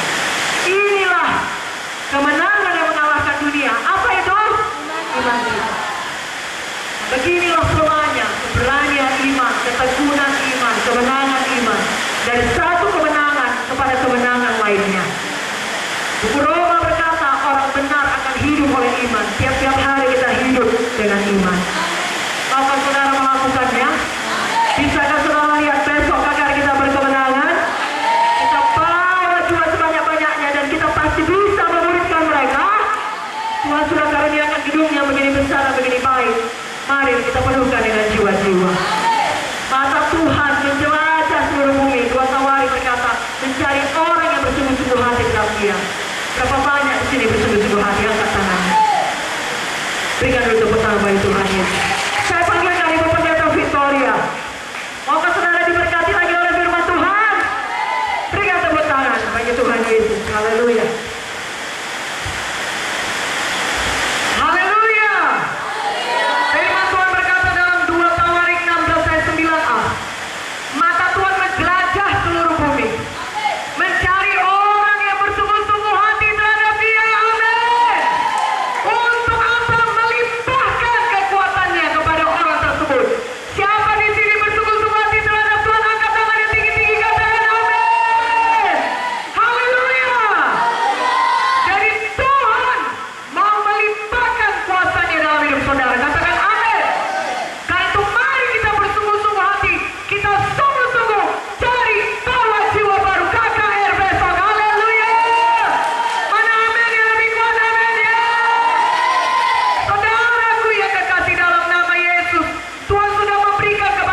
sudah penuh Roh Kudus, angkat tangannya tinggi-tinggi, katakan amin.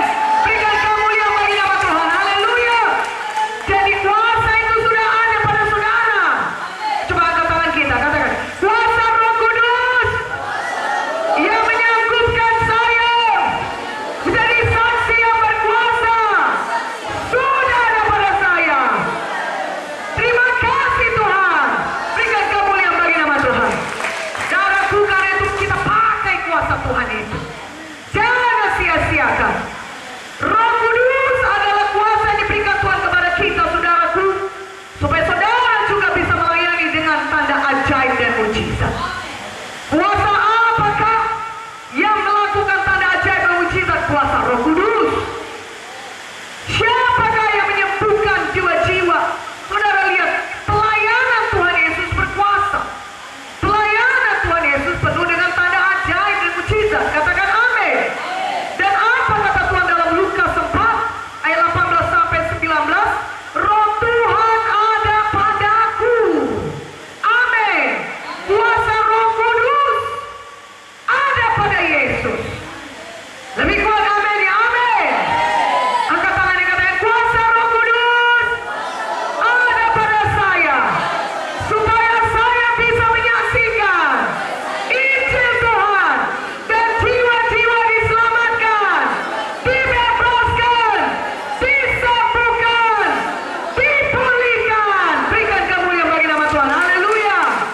Ini dikatakan firman Tuhan Lukas 4, sudah Roh Tuhan ada padaku, oleh sebab Ia telah mengurapi aku untuk menyampaikan kabar baik kepada orang-orang miskin, dan Ia telah mengutus aku untuk memberitakan pembebasan kepada orang-orang tawanan dan penglihatan bagi orang-orang buta, untuk membebaskan orang-orang tertindas, untuk memberitakan tahun rahmat Tuhan telah datang.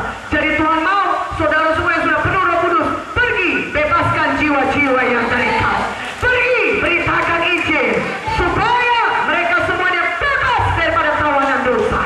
Katakan amin. Lebih kuat amin ya. Mari kita bergerak bawa jiwa baru besok. Haleluya. Bawa kembali ke KKR ini. Amin. Haleluya.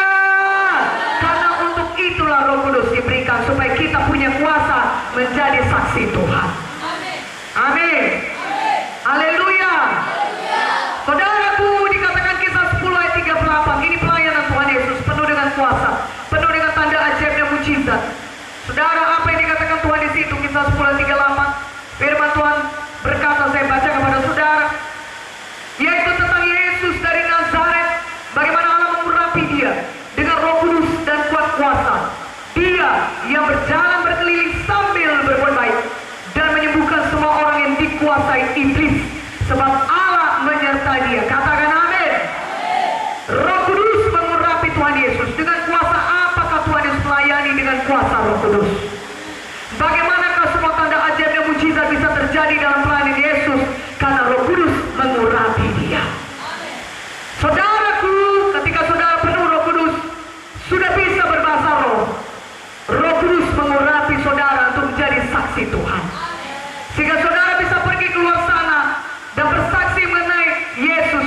Saudara memberitakan kabar baik, saudara memberitakan Injil. Yang firman Tuhan berkata, ketika kita memberitakan Injil, Injil adalah kuasa Allah yang menyelamatkan setiap orang yang percaya. Amin.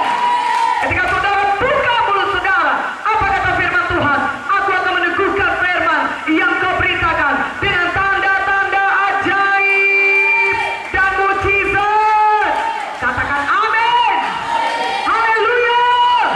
Ketika kita pergi keluar menginjil, ada tanda ajaib mujizat menyertai kita.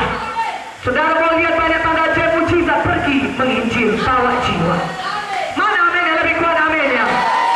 Haleluya. Maka hidup kita akan sangat menggairahkan. Apalagi karena kita tahu kita melakukan kehendak Tuhan. Itu hatinya Tuhan, supaya sebanyak-banyaknya jiwa diselamatkan. Saudaraku, tadi firman Tuhan berkata, kita diciptakan Tuhan supaya kita menjadi serupa, segambar dengan Tuhan. Hati Tuhan itu adalah hati yang tergerak oleh belas kasihan. Saudaraku, ketika Tuhan melihat orang-orang di luar sana belum mengenal Dia, ya, sehingga tidak bisa ya masuk ke sorga, terhilang kasihan. Saudara, kasih Yesus sudah dicurahkan dalam hati saudara. Belas kasihan daripada Tuhan sudah ada pada saudara. Mari kita pergi keluar. Mari kita hidup seperti Yesus. Sama seperti Yesus suka berkorban. Sama seperti Yesus mengasihi. Sama seperti Yesus rela berkorban supaya kita semua selamat. Kita juga seperti Dia. Kita rela berkorban supaya jiwa-jiwa dapat diselamatkan. Berikan kemuliaan bagi nama Yesus. Haleluya. Kita rela berkorban apa saja. Amin. 1 Yohanes 3 ayat 16. Berkorban apakah? Berkorban tenaga, berkorban waktu, ya berkorban uang, berkorban apa saja saudara, supaya jiwa-jiwa boleh datang ke KKR besok, sehingga mereka bisa mendengar Injil Tuhan dan mereka bisa diselamatkan. Haleluya. Mujizat yang terbesar tetap keselamatan jiwa. Katakan amin. Apa gunanya seorang memperoleh seluruh dunia tapi jiwanya binasa? Tidak ada gunanya. Kehilangan pekerjaan bukan kehilangan yang besar. Saudara berkata kehilangan kesehatan lah, itu kehilangan yang lebih besar daripada pekerjaan. Kalau kita nggak punya uang masih bisa kita cari uang. Tapi kalau kita tidak lagi bisa sembuh, uang mau kita berikan pun kita tidak bisa sembuh. Oh saudaraku, saudara kita akan menjadi sangat sedih sekali. Kita akan berusaha supaya kita bisa sembuh. Tapi saudaraku, itu bukan juga kehilangan yang terbesar. Kehilangan yang terbesar adalah kehilangan jiwa kita selama-lamanya di neraka, saudaraku. Seperti kata Ibu Munteta, tidak bisa dibalikkan. Kalau setiap orang hanya ditentukan untuk mati sekali saja dan sesudah itu dihakimi. Dan mereka yang tidak percaya kepada Yesus, apabila mereka meninggal dunia, oh saudara, mereka tidak bisa masuk ke sorga. Sebab tanpa penumpahan darah tidak ada pengampunan. Seseorang harus percaya kepada korban Yesus di kayu salib, harus percaya darah Yesus menyucikan dia, sehingga dia baru bisa beroleh keselamatan. Karena dia percaya darah Yesus menyucikan dia dari segala dosa-dosanya. Haleluya. Karena itu beritakan mengenai Yesus yang sudah mati bagi manusia. Katakan amin. Beritakan mengenai kasih Yesus yang besar, bahwasanya Yesus sendiri berkorban supaya manusia dapat diselamatkan. Manusia tidak perlu melakukan apapun untuk diselamatkan. Mereka hanya perlu menerima anugerah keselamatan itu dengan percaya kepada Tuhan Yesus. Karena keselamatan itu anugerah, itu adalah hadiah. Memang benar upah dosa mau, tetapi karunia Allah, hadiah daripada Tuhan adalah hidup yang kekal dalam Kristus Yesus. Amin. Beritakan kepada supaya banyaknya orang, ada hadiah bagimu kawan, ada karunia Allah bagimu kawan, ada hadiah yang kekal bagimu. Engkau tidak perlu berbuat apapun untuk menerima hidup yang kekal, hanya perlu menerima saja. Seperti ada orang kalau memberi hadiah kepada saudara, saudara tidak perlu yang berbuat apapun. Saudara, namanya hadiah itu diberikan saja kepada saudara. Katakan amin. Saudara hanya perlu menerimanya. Karena itu kita perintahkan kepada orang di luar bahwasanya mereka hanya perlu menerima Tuhan Yesus, maka mereka diselamatkan. Katakan amin. Dan mereka diangkat menjadi anak-anak Bapa di sorga. Saudara, satu berkat yang besar, satu mujizat yang terbesar. Saudara, kalau saudara bawa uang kepada orang lain, memang itu memberkati dia. Saudaraku yang kekasih dalam nama Yesus, kalau saudara bawa pun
aminnya?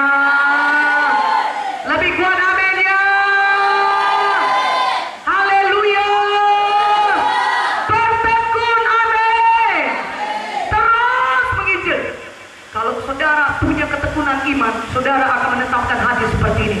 Aku tidak akan ke KKR besok kalau engkau tidak kasih jiwa, Tuhan. Aku akan menginjil seluruh kota Manado ini sampai aku dapat jiwa. Aku pergi KKR. Kalau saudara punya ketetapan hati begitu, Tuhan lihat kesungguhan hati saudara, Tuhan lihat tindakan saudara, Tuhan akan melimpahkan kuasa-Nya dalam hidup saudara. Mana amin yang lebih kuat? Amin ya, amin.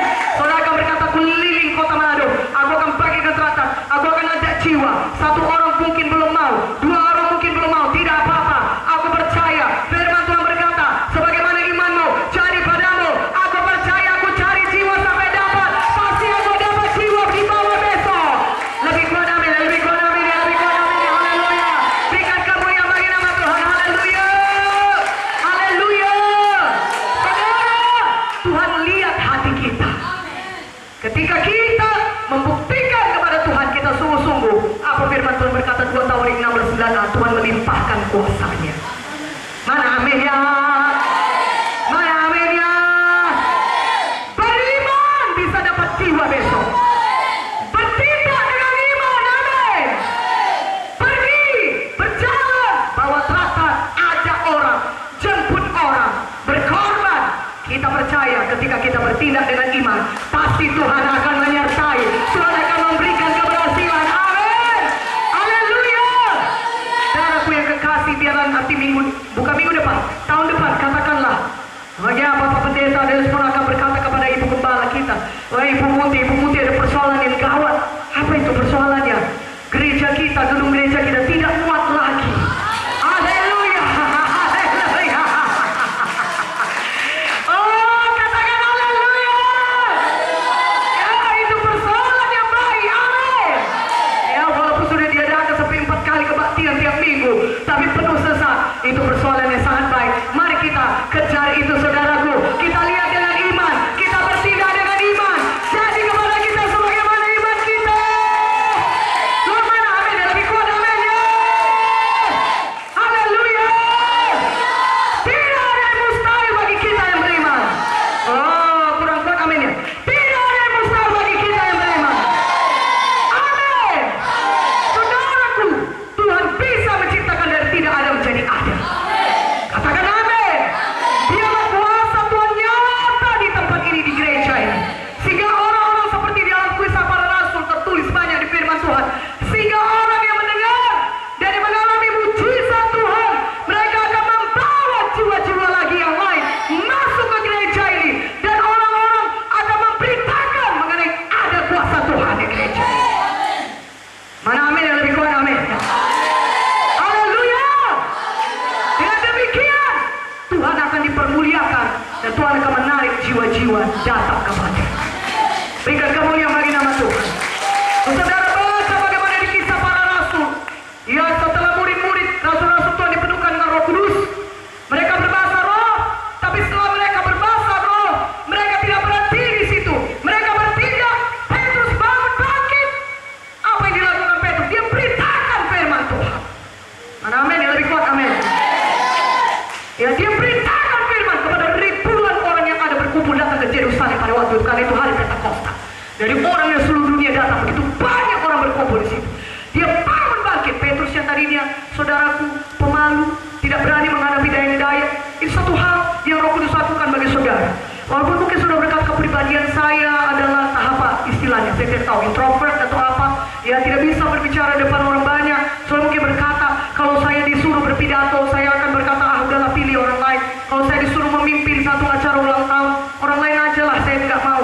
Mungkin orang saudara demikian orangnya. Tapi tahukah saudara, kalau Roh Kudus turun kata saudara, saudara diubahkan menjadi manusia yang lain. Katakan amin. Lebih kuat amin ya, lebih kuat amin ya. Haleluya. Haleluya. Saudara akan jadi berani. Perkataan saudara akan berkuasa.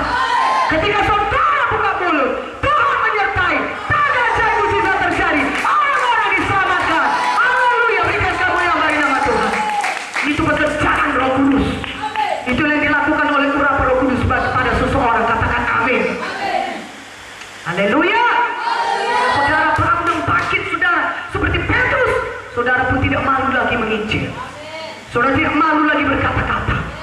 Dan setiap patah perkataan saudara adalah perkataan yang berkuasa. Dan saudara mengucapkan firman Tuhan yang dapat membawa orang kepada keselamatan. Haleluya. Nyatakan kuasa Tuhan, saudara. Beritakan Injil.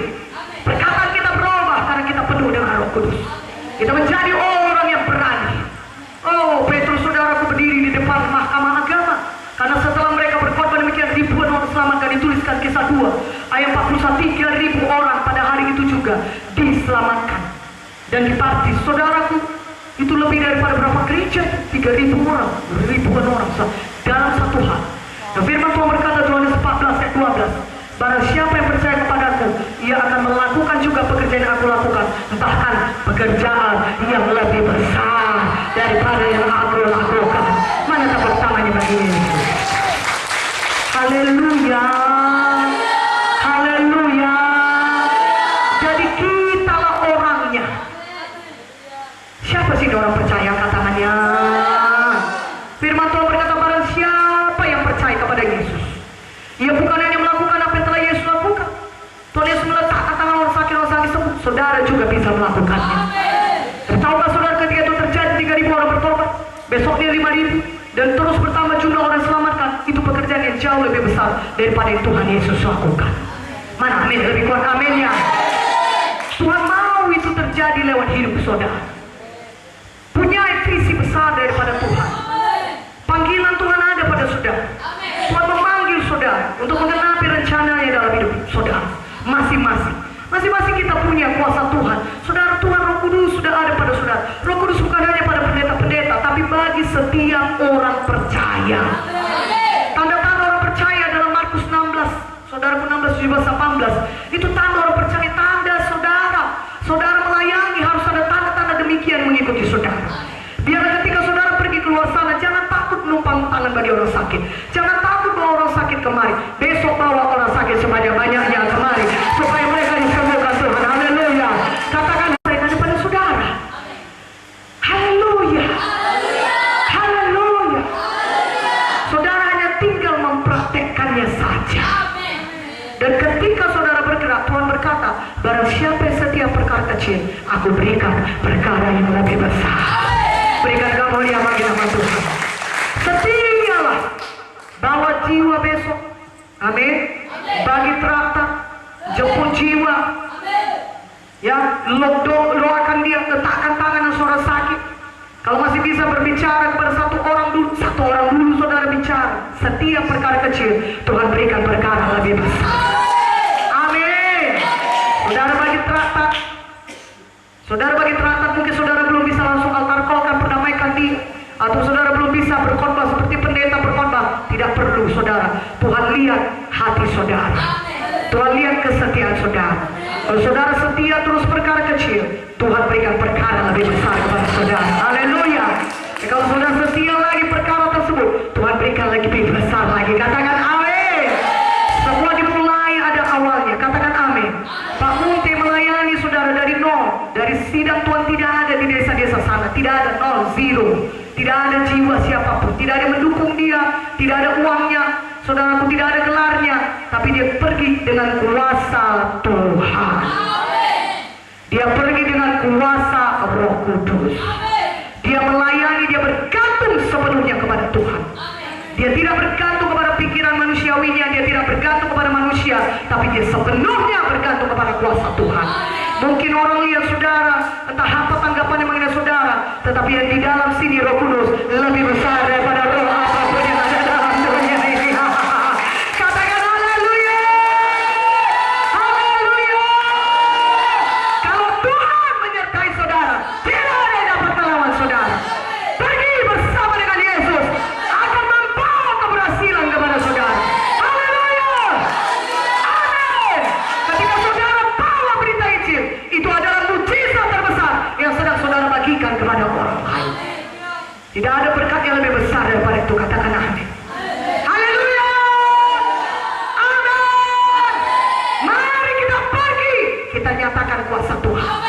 Mari kita bawa jiwa sebanyak-banyaknya ke dalam rumah Tuhan besok di KKR. Haleluya.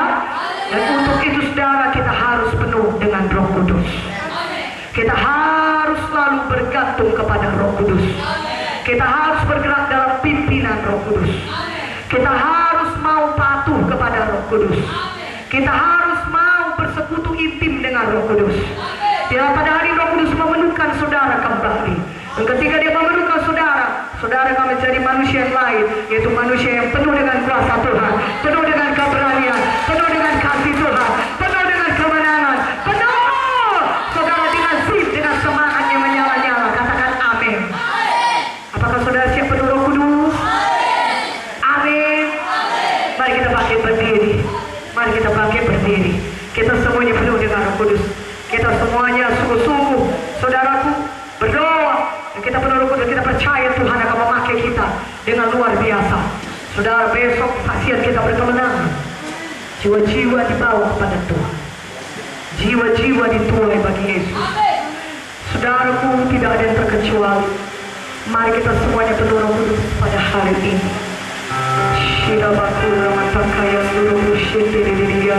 Mari kita maju ke depan saja. Mari, jangan jauh-jauh. Mari kita ke depan saja semuanya. Supaya kita maju ke depan. Mari saudaraku. Angkatlah tangan saudara. Katakan Roh Kudus kau hadir di sini.